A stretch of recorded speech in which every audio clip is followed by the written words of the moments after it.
días a todos. Lo primero, dar las gracias a la organización y dar la enhorabuena por este acto. Yo soy Marta Lázaro, como ha dicho Adolfo, y soy la jefa de laboratorio de la planta de biomasa de Gestamp Garray. Nosotros, el grupo Gestamp es un grupo muy grande y venimos del mundo del acero. Nuestra parte es de la subdivisión de renovables y bueno, pues esta planta es la más pionera de España en cuanto a tecnología. Llevamos muy poquito tiempo funcionando, he visto a los ponentes anteriores que hablan de 8 o 10 años, incluso muchos más. Nosotros solamente llevamos un año y poco, no llevamos año y medio, pero bueno, sobre todo vengo a exponer los problemas que hemos visto en la fase de diseño, que realmente han sido verdaderamente importantes y con bastantes dolores de cabeza para los responsables de la planta con respecto a la toma de agua del río Duero, pues porque, bueno, en realidad hay que cumplir una legislación y nosotros tenemos que cumplirla, tenemos que estar muy pendientes y vigilando siempre, porque los primeros vigilados, como han dicho también otros compañeros, somos nosotros. Entonces, pues bueno. La planta está ubicada en el municipio de Garray, en la provincia de Soria. Estamos a unos 10 kilómetros del núcleo de población de Soria capital. Ahí tenéis un esquema sinóptico de lo que es la planta. Nosotros nos dedicamos a producir energía eléctrica a partir de biomasa, es decir, a partir de restos de montes, de restos de podas, de claras, aclareos, etcétera.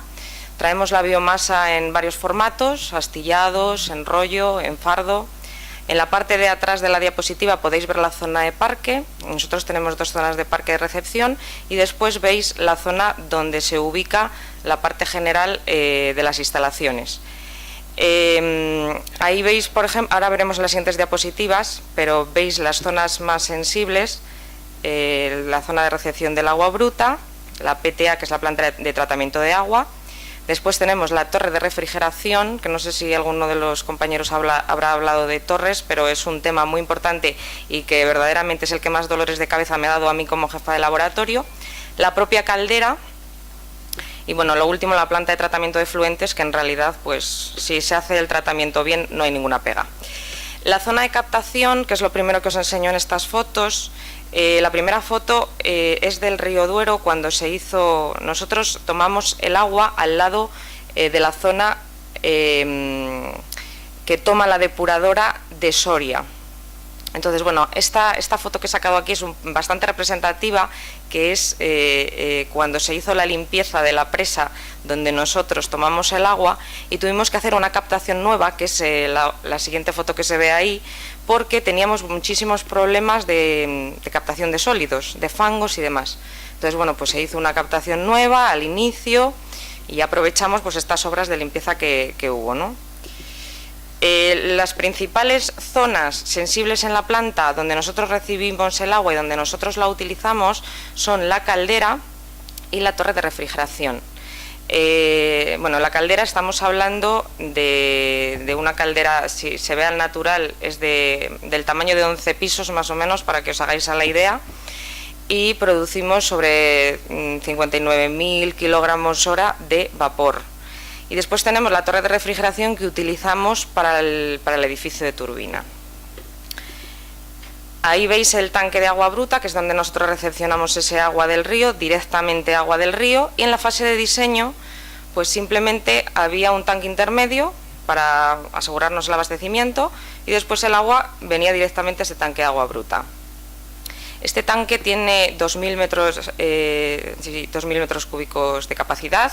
Las 3/4 partes son para el sistema contra incendios, porque claro, en una planta de biomasa, si tenemos un incendio, pues tenemos un problema muy muy grave y ese agua no se puede tocar. El resto del agua la utilizamos tanto para la caldera como para la torre de refrigeración. El consumo diario es de unos 1.000 metros cúbicos en total. Bueno, nosotros recibíamos ahí el agua y lo que hacíamos era tratarla simplemente y por diseño, como os digo, con hipoclorito sódico. Estábamos utilizando hipoclorito para el tema de la materia orgánica. La otra foto que veis al lado, que es la planta de tratamiento de agua, es la siguiente fase desde el tanque para la caldera. Entonces, en esta planta de tratamiento, que ya en su momento, bajo mi punto de vista, la deberíamos haber hecho pues con otra tecnología, pero bueno, ahí veis, tenemos 3 filtros de arena, 2 de carbón activo, 2 etapas de ósmosis, primera y segunda etapa, y tenemos también una EDI, de tal manera que el agua sale con una conductividad de 0,0, ya no hemos medido más, a la caldera. ¿Por qué tiene que ir con esa conductividad? Porque la caldera tiene que producir un vapor de altísima calidad en cuanto a conductividad. Si no tenemos esa calidad de vapor, se para la turbina y nosotros no generamos electricidad. Y además eso lo tenemos muy vigilado y tenemos que andar en conductividades inferiores a 0,20 microsiemens por centímetro. Con lo cual estamos hablando de unas conductividades muy bajas y el sistema de tratamiento tiene que ser altamente eficiente. ¿Qué problemas teníamos de inicio? Pues ahí los veis. Primero, para el diseño se utilizaron datos de la Confederación Hidrográfica del Duero. Nadie tuvo en cuenta, a la hora de diseñar la planta, que había que cumplir un Real Decreto en torres de refrigeración. El Real Decreto que hay que cumplir nos dice que tenemos que mantener una turbidez inferior a 15 NTUs y, bueno, ciclando la torre, en este caso os pongo ahí 5 NTUs porque nosotros tendríamos que ciclar en torno a 3 ciclos más o menos, y unos niveles de cloro que de ninguna manera era yo capaz de mantener con esta turbidez que tenía.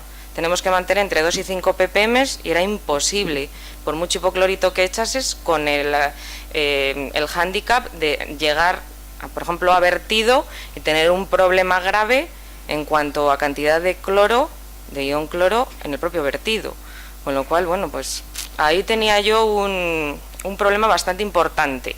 Y después teníamos problemas en la PTA porque al venir el agua tan sumamente turbia, las membranas nos iban a durar pues 2 asaltos, como aquel que dice. Con lo cual, bueno, pues había que ver qué teníamos que hacer y cómo teníamos que funcionar. Ahí veis una, no sé si se ve bien, bueno, en la primera foto el tipo de agua que venía ya del río. Y bueno, pues ahí se ve perfectamente el tema de la turbidez. Y la segunda foto, sobre todo en épocas estacionales, otoño y primavera, que hay mayor descomposición de materia orgánica al bajar el río y de forma natural, tanto por la vegetación de la zona como por la litología propia del río, pues teníamos una cantidad de, aparte de sólidos en suspensión, materia orgánica en suspensión, materia orgánica disuelta y distintas partículas que le daban coloración al agua y que al final eran un problema, ¿no? Entonces aquí veis, por ejemplo, varios detalles de la coloración del agua. La primera es el agua normal del grifo, por decir, para que veáis, un agua desmineralizada normal y corriente podría ser perfectamente. Y después tenemos las siguientes que fueron en distintas etapas. La primera está en esa botella porque, bueno, era cuando todavía yo no estaba en el laboratorio y todavía no habíamos captado en condiciones, tenía yo material. Entonces, pues para que veáis el tipo de agua que venía directamente a nuestro tanque de agua bruta, y las otras dos últimas que parecen algún licor, pues realmente eso venía de la primera y segunda etapa del lavado de las membranas. Con lo cual, bueno, pues ahí veíamos ya que teníamos un problema. En cuestión de un año o algo menos, tuvimos que cambiar las membranas de las 2 etapas de ósmosis. Con lo cual, bueno, teníamos un problema bastante grave. Aparte que éramos incapaces totalmente de mantener la turbidez en la torre, con el consiguiente gasto de agua, de mantener esa turbidez a los valores que nos pedía el Real Decreto, con las consiguientes inspecciones a la vista por parte de la Junta de Castilla y León, y tampoco manteníamos los niveles de cloro, porque con esos niveles de materia orgánica, para mantener entre 2 y 5 ppm, aquello era una locura. Con lo cual, bueno, se nos ocurrió, ya en desesperación. Bueno, aquí veis otro detalle. Cuando hicimos la primera parada de mantenimiento, que fue al año, pues el detalle del, no sé si se ve muy bien, del fondo de nuestro tanque de agua bruta, toda la decantación de fangos abajo, ya lo habíamos observado en la torre de refrigeración, porque tenemos que hacer unos mantenimientos periódicos cada 3 meses, 6 meses, un año, etcétera. Y habíamos visto que teníamos una cantidad de lodo depositada bastante importante, y también en el fondo de la planta de tratamiento de efluentes, es decir, con respecto al vertido. Entonces, bueno, pues yo desde el principio, y dados los problemas que podía haber, no solamente nuestros, con respecto a lo que es la tasa normal de funcionamiento de la planta, del rendimiento y de la cantidad de agua que necesitamos diariamente tratada, pues nos pusimos en contacto para poner una ultrafiltración, y lo que hemos hecho es colocar el sistema de ultrafiltración antes del tanque de agua bruta, de tal manera que así hemos matado dos pájaros de un tiro. Por un lado, el agua que va a llegar a la torre de refrigeración va a cumplir las condiciones que nos exige el Real Decreto, sobre todo de turbidez, y puedo mantener los niveles de cloro aceptables.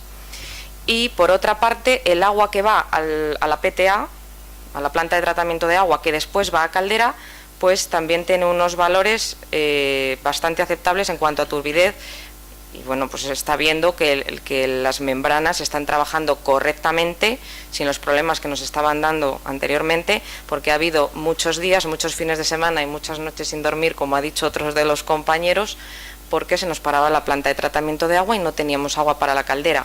Nosotros trabajamos las 24 horas, los 365 días del año, a excepción de los días que paramos para hacer mantenimiento, que son los menos.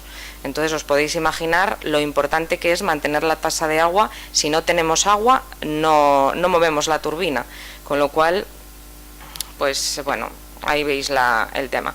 Y bueno, pues las mejoras que hemos tenido en los niveles de turbidez, pues saliendo ya de ultrafiltración inferiores a una NTU, con lo cual podemos ciclar en la torre sin ningún problema, alcanzando conductividades altas y haciendo el consiguiente ahorro de agua. Hemos mejorado muchísimo el rendimiento de la PTA sin los sustos que teníamos anteriormente y con las tasas normales de producción, que vienen siendo unos 4 metros cúbicos a la hora, y sobre todo estamos cumpliendo el Real Decreto, que verdaderamente era lo que más nos preocupaba, porque siempre que hay una ley de por medio, pues digamos que bueno, pues para eso está la ley, para cumplirla, y desde luego no tenemos intención de no cumplirla, con lo cual, pues el problema principal que tuvimos aquí pues fue de diseño. No se puede diseñar, bajo mi punto de vista, un sistema en el que tú no has tomado en cuenta los parámetros legislativos y después no los puedes aplicar porque bueno, no los has tenido en cuenta. No puedes tomar datos de la Confederación Hidrográfica hace 50 años y ahora mismo pues vernos en el problema y en la tesitura, ¿no?